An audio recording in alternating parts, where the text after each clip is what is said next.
Impact Wrestling's Hard to Kill pay-per-view is taking place on January 8th in Dallas, Texas. My guest for today will be challenging for the Ring of Honor World Championship. Ladies and gentlemen, please welcome Chris Sabin. What's up, Chris? Hey, what's going on? How are you? I'm very glad that we were able to get this interview scheduled in. I was very excited to chat with you, especially like looking at the match that you're having at Hard to Kill and looking at the Hard to Kill card itself. I'm very excited about the show. Thank you. I'm very excited too. Yeah, Jonathan Gresham. Jonathan Gresham. What more can you say, right? I mean, he's just an amazing talent. It's gonna be epic, and I'm before we get into the match and everything and all of that, because you are in a pretty historic match at Hard to Kill. Before we get into all of that good stuff, I kind of want to, rewind a little bit and talk about how we got here in the first place. So, as we all know, it's gonna be yourself versus Jonathan Gresham for the Ring of Honor World Championship on Impact Wrestling.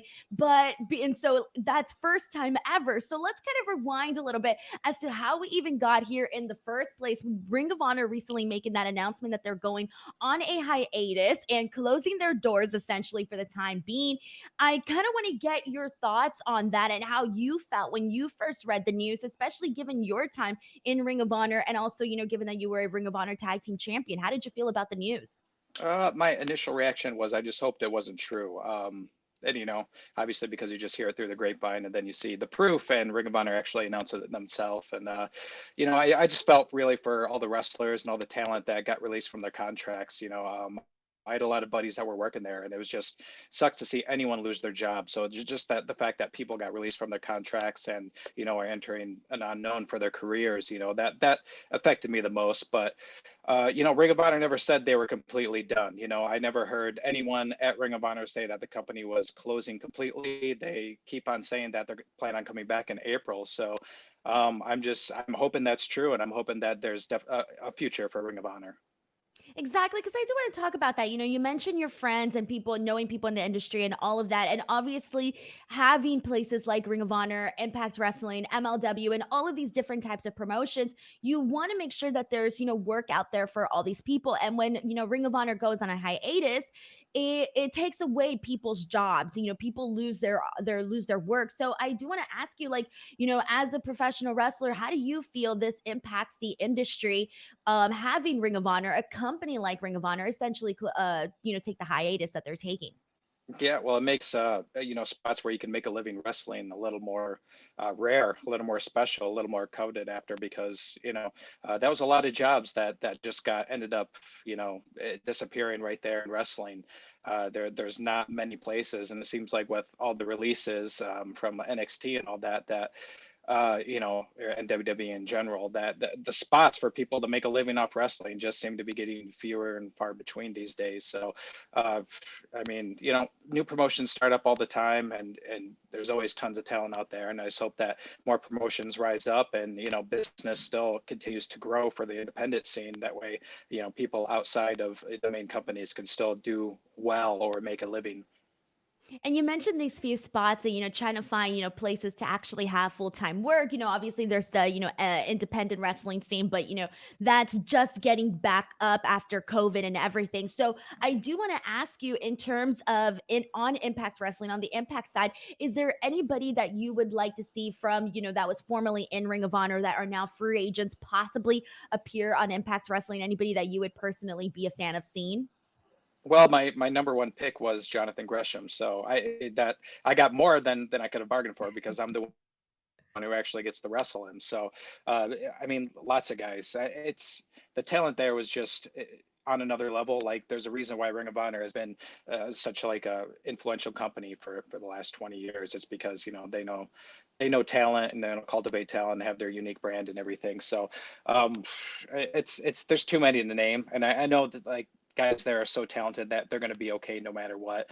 And I don't want to name names because I don't want to exclude anyone on accident and make anyone feel bad. So Exactly. Yeah, that's definitely true. So let's go ahead and talk about something that's definitely not going to make us feel bad. And that is your match at Hard to Kill against Jonathan Gresham. A first time ever that we're getting a Ring of Honor world title defense here on Impact Wrestling. So I want to ask you, how did this all come about? How did how did all the, right pieces fall in the right place for this match to essentially happen?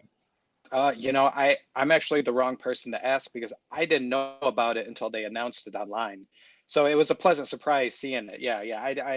I didn't know it was happening. I didn't know anything about it. I didn't even know it was a possibility that it was going to happen. So I was just excited. My reaction was as fresh as everyone else's. Yeah. You're like, "Wait, what is going on here?" Like, it's obviously it's like, it's historic, and then you're gonna be the one in the match, and, like, that's the way that you find out. That's pretty awesome. What like, you Yeah. mentioned that you were being excited, like, how did you react, like, after that? Like, did you, like, go call a friend or anything like that?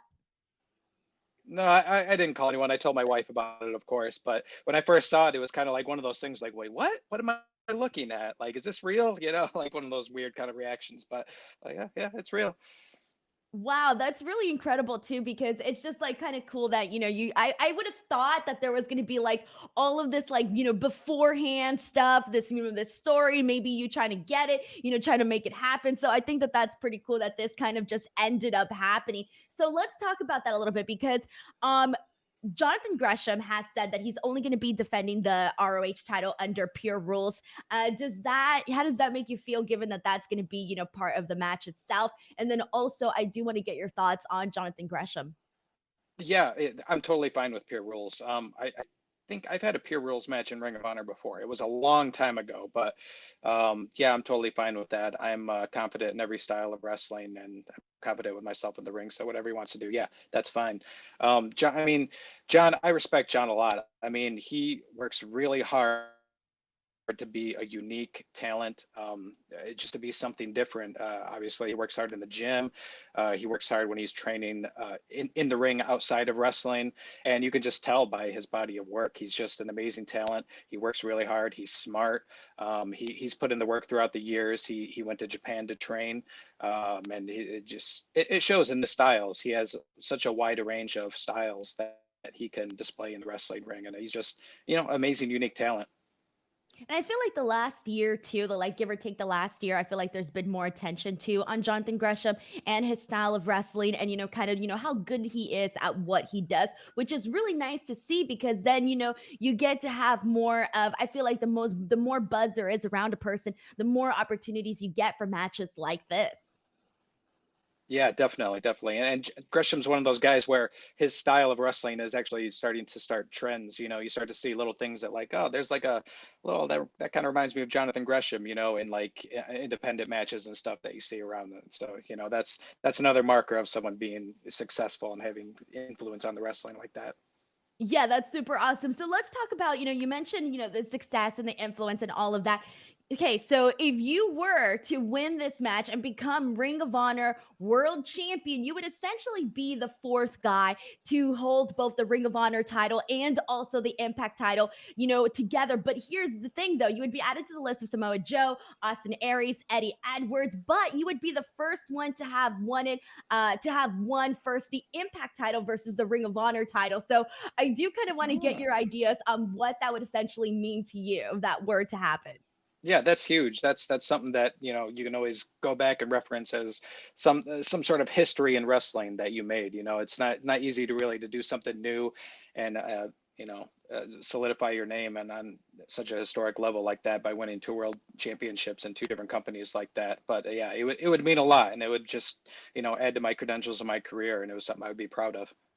That would be amazing. Like when I was thinking about that, I was like, damn, you don't realize it until you actually go and like look at the numbers and look at the stats and look at that information when you realize, like, damn, when you have opportunities like this to get these little like historic moments and these, these accomplishments, these accolades underneath your belt, it's pretty cool to kind of see that, happen. Yeah, it's a rare opportunity. Like an opportunity like this isn't going to come on very often. And I mean, even for anyone, just for someone to win a world title in two companies like Ring of Honor and Impact, that's an extremely rare thing. So it's a huge opportunity.